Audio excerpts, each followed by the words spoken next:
Notre cinquième inéquation est beaucoup plus intéressante. Parce que là, on n'est pas dans un cas classique, on est dans un cas où il va falloir qu'on transforme notre écriture pour pouvoir se rapporter à quelque chose qu'on connaît et qu'on sait résoudre. Parce que nous, on ne sait pas résoudre quand il y a des dénominateurs et qu'à droite, il n'y a pas de zéro. Parce que d'habitude, on fait quoi? Des recherches de signes. Et là, eh bien, il va falloir qu'on se ramène à une recherche de signes comme on en a l'habitude. Et à quoi faut-il faire attention quand il y a des dénominateurs? C'est qu'il faut toujours commencer, quand il y a des dénominateurs, par chercher les valeurs interdites. Vous allez voir pourquoi c'est très important. C'est très important parce que ici, par exemple, si x valait moins 2, eh bien cette expression n'aurait pas de sens puisqu'on aurait moins 2 plus 1 divisé par 0 et qu'on ne peut pas diviser par 0. Si x valait 6, on ne pourrait pas calculer cette expression parce qu'on ne peut pas diviser par 6 moins 6 qui fait 0.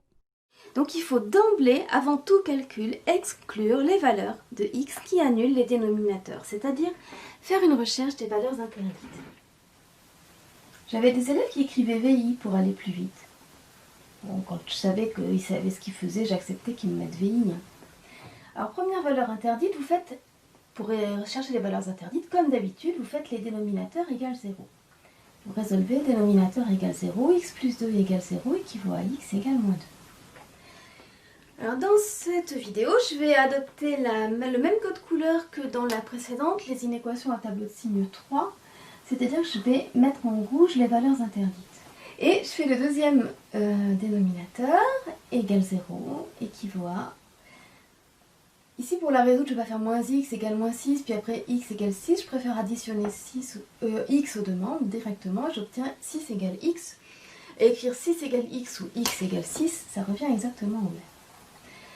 Alors on sait que x ne peut pas valoir moins 2 et x ne peut pas valoir 6 dans toute cette histoire. Donc on dit qu'on résout dans grand R, privé 2, moins 2 et 6. Les deux valeurs isolées, moins 2 et 6, vous pouvez les mettre dans cet ordre ou dans l'autre quand c'est des valeurs isolées. Moi je commence déjà à les mettre dans l'ordre parce que je sais que dans le tableau de signes, il va falloir que je les mette dans l'ordre. Maintenant qu'on sait que x est différent de moins 2 et 6, on va transformer l'expression de i14 afin de nous ramener à quelque chose de connu pour pouvoir résoudre notre inéquation. Eh bien, je commence par vouloir 0 dans le second membre, donc soustraire le second membre aux deux membres. Ah, pourquoi je mets des grandes barres de fractions comme ça, vous allez voir. Alors, mon premier membre, c'était x plus 1 sur x plus 2, et mon deuxième membre, c'est 2x moins 1 sur 6 moins 6. Et là, comme je dois les soustraire, je vais les réduire au même dénominateur. Comment on fait pour réduire au même dénominateur? Ça, on fait exactement comme si vous aviez, par exemple, 4 cinquièmes moins 10 septièmes à calculer. Comment vous feriez? Rappelez-vous. Vous cherchez un dénominateur commun, c'est-à-dire un multiple commun à 5 et à 7. Le plus petit multiple commun de 5 et de 7. Et le plus petit multiple commun, comme ce sont des nombres premiers, et même premiers entre eux, eh bien ça va être leur produit. Donc on va tout mettre sur 5 fois 7 ou sur 7 fois 5, c'est-à-dire sur 35. Donc ici je vais multiplier en haut et en bas par le 7 qui est là. Et là je vais multiplier en haut et en bas par le 5 qui est là. Bon, vous connaissez ça? Et bien on va faire exactement pareil avec, les expressions littérales. On va multiplier ici en haut et en bas par le 6 moins x. Et on va multiplier ici en haut et en bas par le x plus 2. Étape suivante, qu'est-ce qu'on fait? Alors je suis très étourdie, je me trompe beaucoup dans les calculs. J'ai d'ailleurs recommencé cette vidéo parce que je m'étais trompée dans les calculs. Je vais y aller doucement pour faire la soustraction. Je vais laisser le plus petit que 0, je vais laisser le dénominateur commun x plus 2 fois 6 moins x. Et en haut, il va y avoir un moins.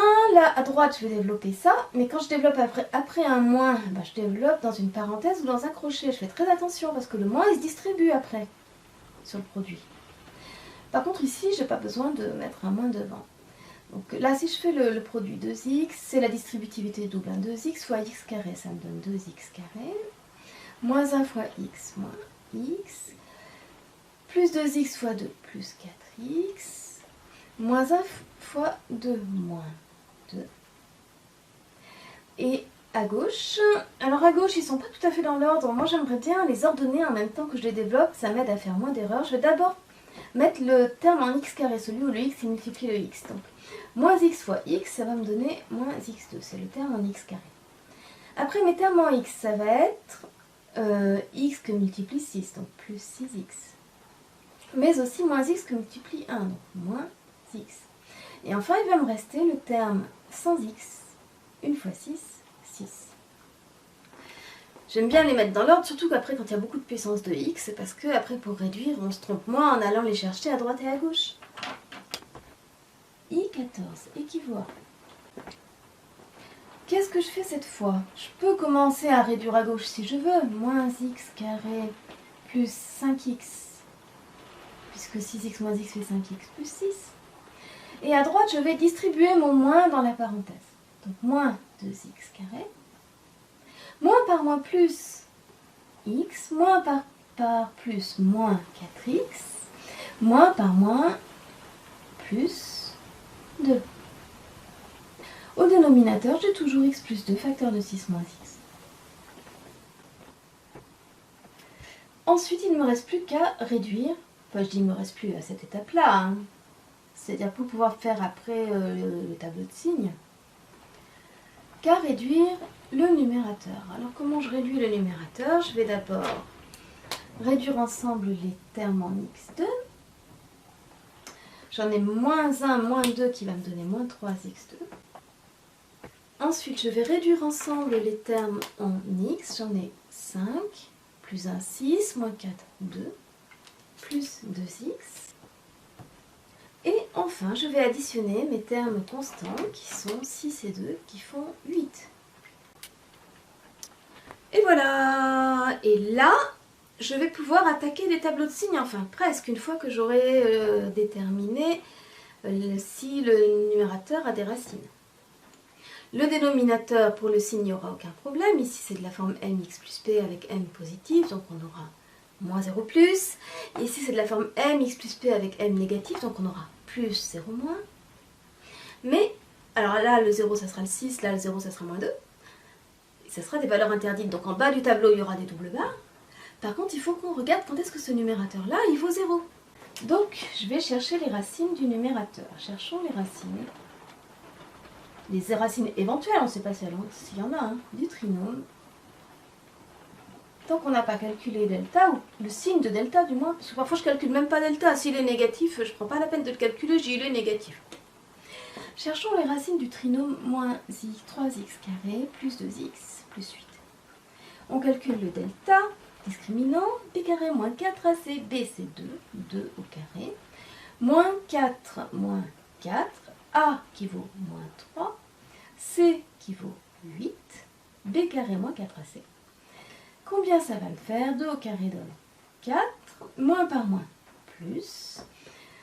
Alors ici, comment je fais ma multiplication? 8 fois 3, 24. 24 que multiplie 4, ben, c'est 24 multiplie 2, ça ferait 48. Fois 2, ça fait 96. 4 plus 96, oh miracle, merveille, ça me fait un carré parfait. C'est 100, c'est le carré de 10. Le racine de delta, c'est 10. Cool. Ça veut dire que le trinôme admet deux racines. Qui sont moins b moins racine de delta sur 2a. Alors, moins b moins 2. Moins racine de delta, c'est qui? Racine de delta, c'est 10.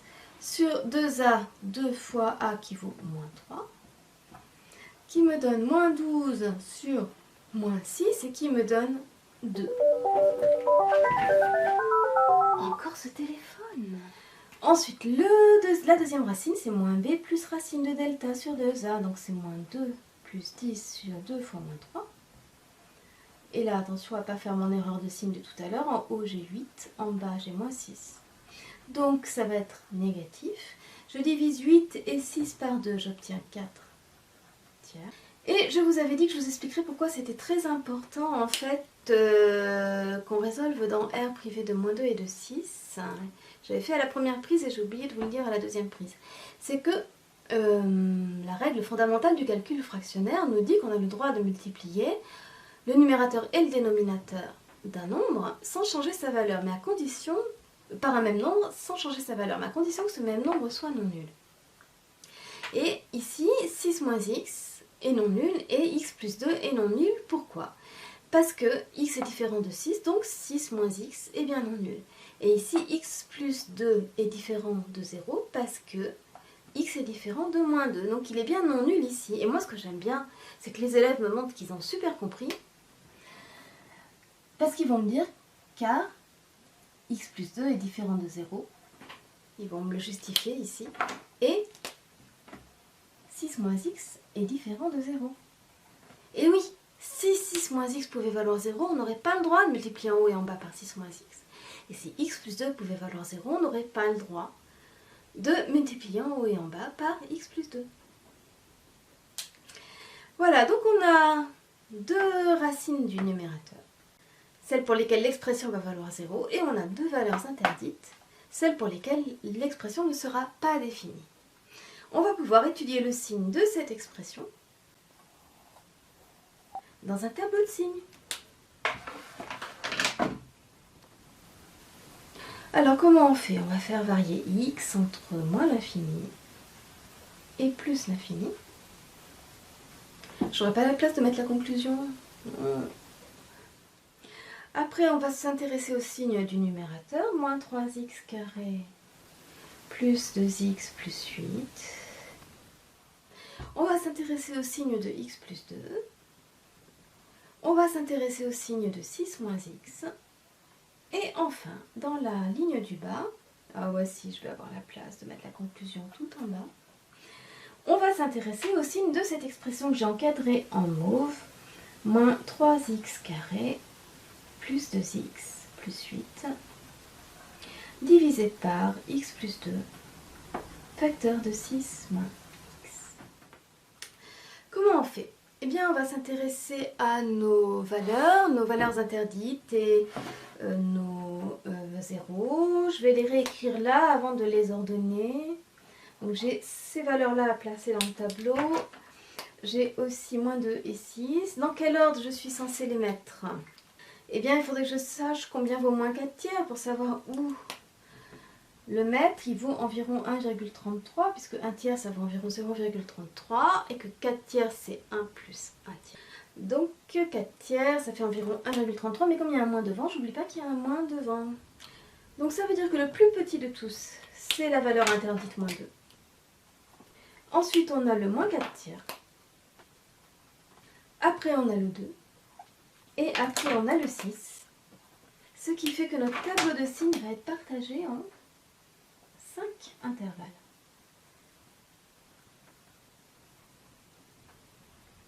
Alors, quel est le signe de moins 3x carré plus 2x plus 8?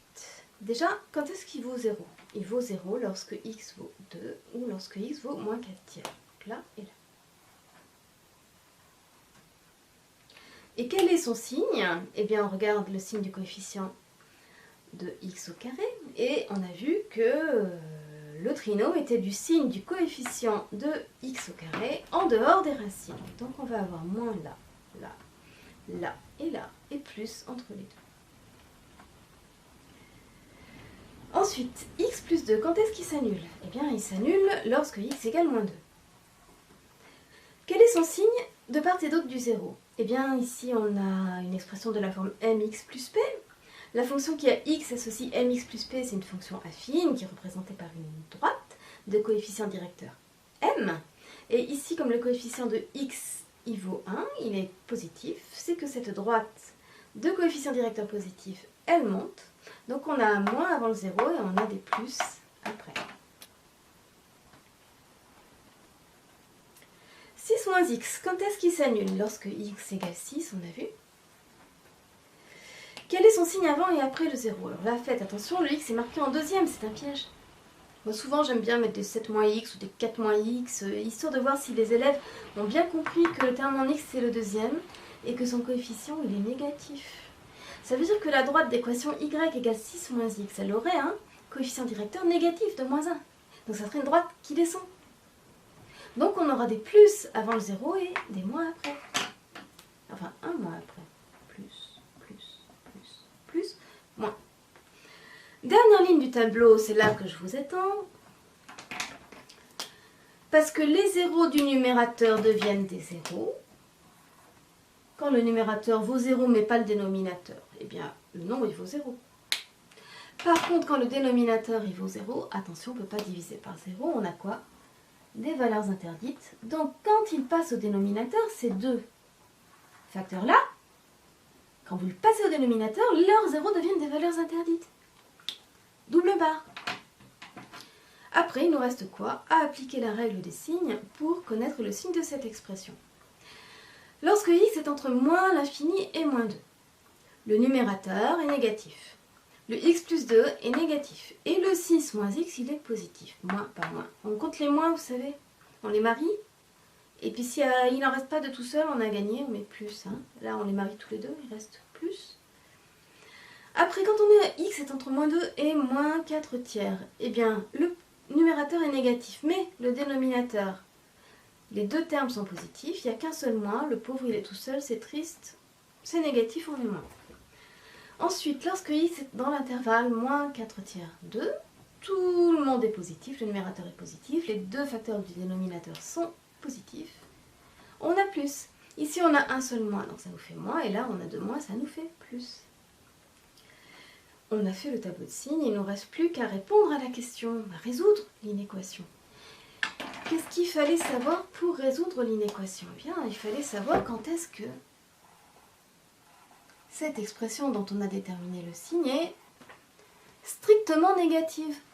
Et oui, c'est là qu'il faut regarder pour répondre une fois qu'on a fait le tableau de signes. Alors, quand est-ce que cette expression est strictement négative?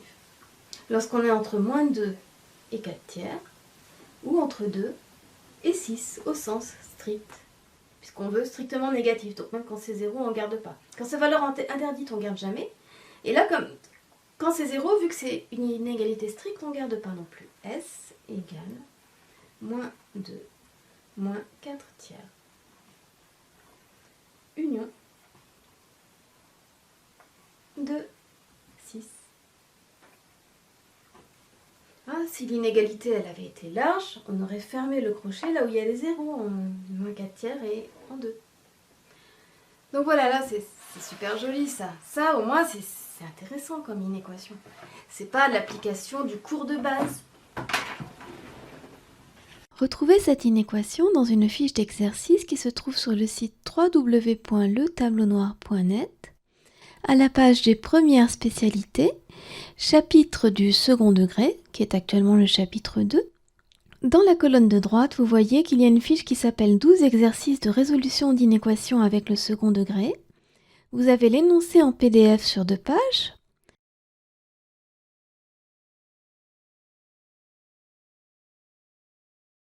Et vous avez le corrigé soit en PDF si vous souhaitez l'imprimer, soit en JPEG si vous souhaitez le consulter, avec des explications détaillées.